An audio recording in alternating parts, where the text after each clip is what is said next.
projections, ECB going to turn a little bit more dovish? Absolutely, yes. I mean, I think the main change since 3 months ago, when the ECB first published its latest economic growth and inflation projections, is that the currency is stronger, and that should bear down on its inflation forecast, pushing it close to, but not quite into line with that sort of 1% psychological lower barrier of their price stability mandate. So they will no doubt be dovish in the press conference, and there is a danger of a rate cut, but ultimately we don't think they deliver it today. What difference would a quarter-point cut make anyway?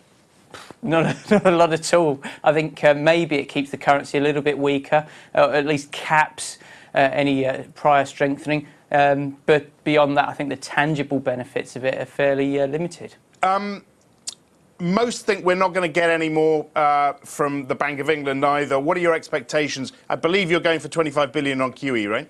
We are. I think an economist consensus would tell you that there's only about a 25% risk of any expansion in quantitative easing. But I think if you were to ask people in the markets, it's much closer to 50-50. And we have seen clients positioning for a move of some sort from the Bank of England. I think QE is more likely. I think if the Bank of England were to cut bank rate or the remuneration on reserves, it will backfire. And I think it would be a death sentence for many households, because what you would see is building societies and banks offsetting this squeeze on their profitability by pushing up legacy mortgage rates, things like standard variable rates and track rates, like we've already seen from the Bank of Ireland. And that would kill household disposable income, and I would probably revise my growth forecast down, not up. How worried are your clients about negative rates? Just want to get a sense of how this time round compares to previous times.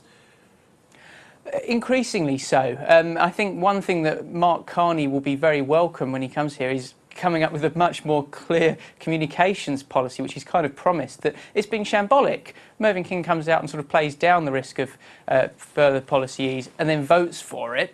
And several MPC members talking left, right and centre, oh, we could cut into negative rates and it's blue sky thinking. This has got a lot of investors really quite worried, particularly given that it could be a real squeeze on the profitability of lenders, who the Bank of England in turn is relying on to extend new loans. And just to finish up with, nothing from the Bank of Japan, no great surprises there, or what was your feeling? No, not a great surprise, but I think this is a great test case, which is like you asked a minute or so ago. Will a 25 BP cut do anything? Probably not. Will a 25 billion expansion in QE in the UK do anything? Probably not. The Bank of England's done 25% of GDP in quantitative easing, more than 15% from the Fed and 4% from the ECB. I think I'm running out of hope. I think we just have to grin and bear it, get through the next few years of austerity, and maybe at that stage we'll get back to some sense of normality. But trying to force a recovery that's just not going to come out of it, I'm losing hope, I'm afraid.